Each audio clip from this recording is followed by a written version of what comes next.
नोएडा में बारिश के मौसम में डेंगू और मलेरिया का खतरा बढ़ चुका है। स्वास्थ्य विभाग तैयारियों में जुटा हुआ है। नोएडा, ग्रेटर नोएडा, जेवर में खतरा बढ़ा है। बता दें कि करीब 39 इलाके हैं जिनको चिन्हित करने का काम किया गया है। कई इलाकों में जलभराव की शिकायत भी थी। तो वहीं 3 प्राधिकरण को दवा छिड़काव फॉगिंग के लिए सूची दी गई है।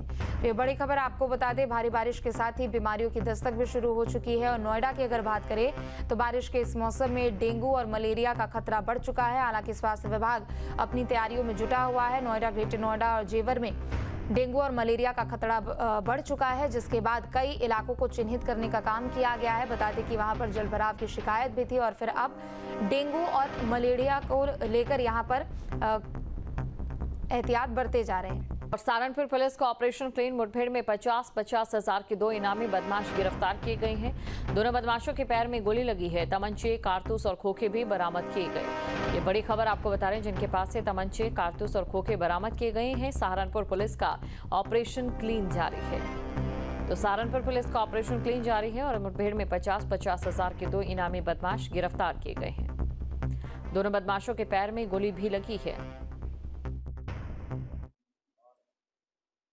घटना में आए थे, उन्हें भी बाद पुलिस मुठभेड़ गिरफ्तार कर लिया गया है। और इसमें जो प्रमोद है, ये जो जनवरी 2 तारीख को जो घटना हुई थी मर्डर की, इसका मेन मास्टरमाइंड है। और ये जो मृतक है उसके साथ प्रॉपर्टी का काम करता था और इनका प्रॉपर्टी डिस्प्यूट हुआ था पैसे को लेन देन को लेकर।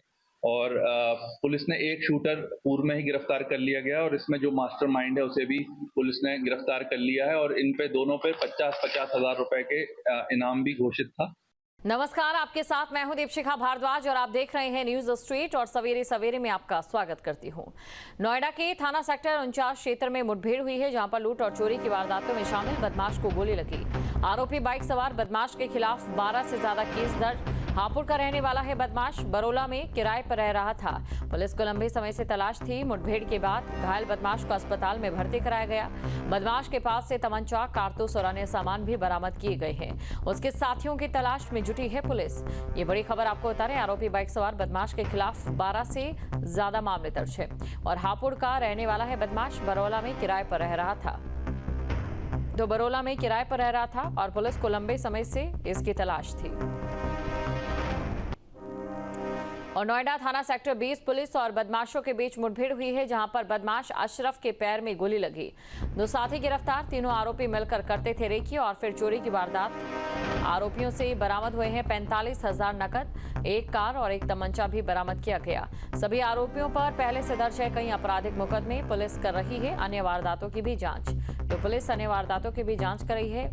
ये बड़ी खबर, तीनों आरोपी मिलकर रेकी किया करते थे और चोरी की वारदातों को अंजाम देते थे। और मथुरा में ट्रैफिक नियमों की उड़ रही है धज्जियां। ट्रैक्टर ट्रॉली में खचाखच बैठे श्रद्धालु।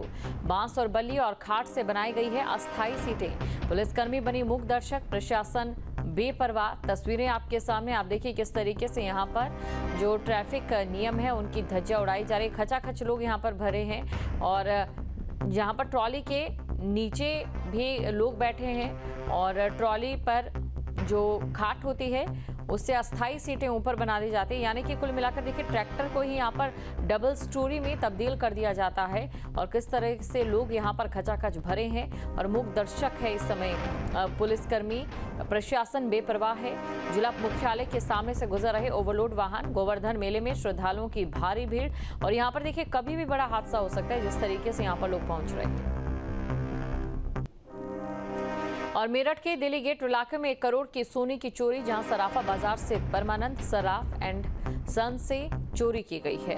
सिर्फ 4 दिन पहले रखे गए कर्मचारी ने सोना उड़ाया। आरोपी नितिन वर्मा ने 6 जुलाई को दिया वारदात का अंजाम। स्ट्रांग रूम में सोना रखते समय 1 किलो सोना जेब में डाला और घटना का खुलासा मंगलवार को हुआ। आरोपी मोबाइल बंद कर फरार। पीड़ित सराफ निशांत रस्तोगी ने थाने में रिपोर्ट दर्ज कराई। पुलिस ने आरोपी की तलाश शुरू कर दी है।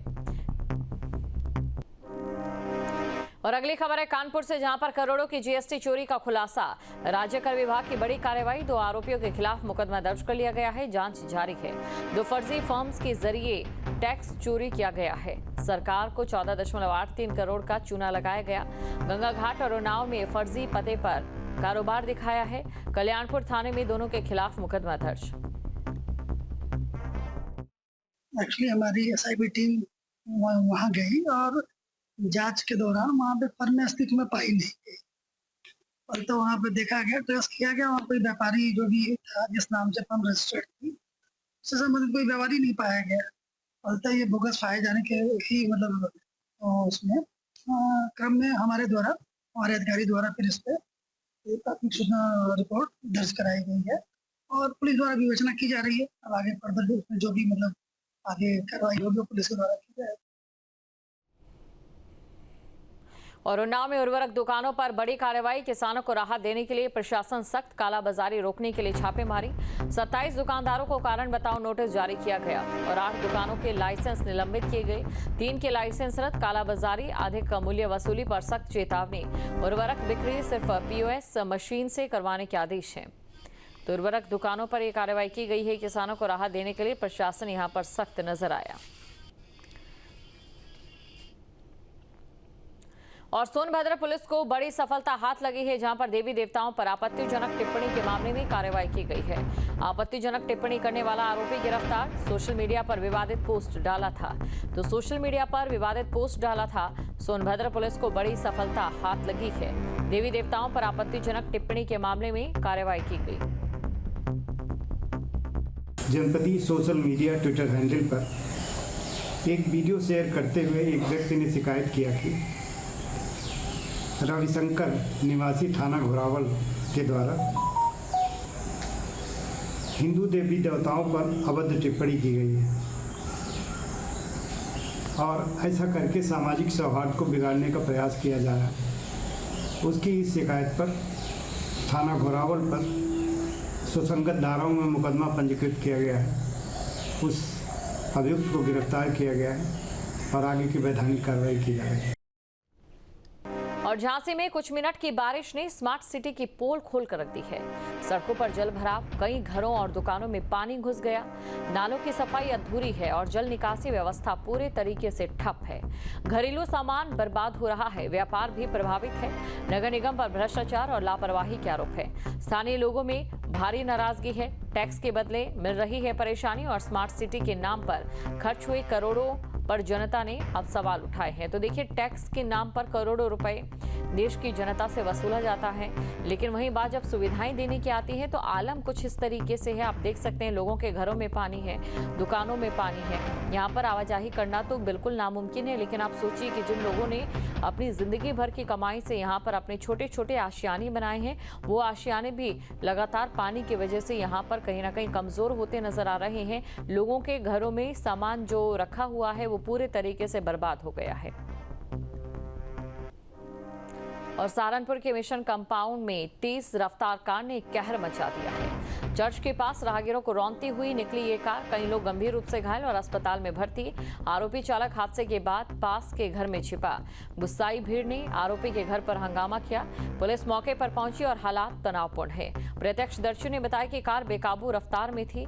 पुलिस ने भीड़ को शांत कराया और जांच अब शुरू कर दी है। और वाराणसी के मुंडवाडीह थाना क्षेत्र में 2 पक्षों के बीच विवाद हो गया है। कबीर मठ के पास ईंट पत्थर से हुई जबरदस्त मारपीट झगड़े में एक युवक और युवती घायल हो गए हैं। घायलों को अस्पताल में भर्ती कराया गया। सूचना पर पहुंची पुलिस टीम ने मोर्चा संभाला है और कई लोगों को हिरासत में लेकर पूछताछ शुरू कर दी है। इलाके में तनाव का माहौल है, पुलिस की निगरानी बढ़ चुकी है। तो इलाके में तनाव का माहौल और पुलिस की निगरानी बढ़ चुकी है। कबीर मठ के पास यहां पर जमकर ईंट और पत्थर चले। झगड़े में एक युवक और युवती घायल हो गए। और सपा के पूर्व सांसद रिजवान जहीर की मुश्किलें बढ़ सकती है। फिरोज अहमद हत्याकांड में आज MP MLA कोर्ट में अंतिम सुनवाई होगी। राजनीतिक रंजिश में हत्या करने का आरोप है। बेटी को टिकट दिलाने की कोशिशों में रची गई थी साजिश। रिजवान जहीर बेटी दमाद समेत 6 लोग गिरफ्तार किए गए थे। योगी सरकार ने NSA लगाकर कार्रवाई की थी। NSA लगाकर कार्रवाई की गई थी और करोड़ों की संपत्ति भी कुर्क हुई थी। फिलहाल ललितपुर जेल में बंद है रिजवान जहीर और जेल में VVIP ट्रीटमेंट पर भी बवाल मचा था। जहां भक्ति है हर शब्द में, कथाओं में छुपे हैं दिव्य रहस्य और ज्योतिष देता है जीवन को दिशा। धर्म से जुड़ी हर बातों को जानने के लिए हमारे चैनल स्तुति को सब्सक्राइब करें। चैनल पर जाने के लिए इस लिंक पर क्लिक करें।